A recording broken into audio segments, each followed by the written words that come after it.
حضرت سہل بن سعد رضی اللہ عنہ سے مروی ہے کہ رسول کریم صلی اللہ علیہ وسلم نے ارشاد فرمایا، جنت کا ایک دروازہ ہے جسے ریان کہتے ہیں۔ قیامت کے دن اس دروازہ سے صرف روزہ دار ہی جنت میں داخل ہوں گے، ان کے سوا اور کوئی اس میں سے داخل نہیں ہوگا۔ پکارا جائے گا کہ روزہ دار کہاں ہیں؟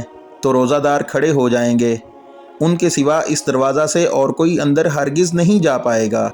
اور جب یہ لوگ اندر چلے جائیں گے تو یہ دروازہ بند کر دیا جائے گا، پھر اس سے کوئی بھی اندر نہ جا سکے گا۔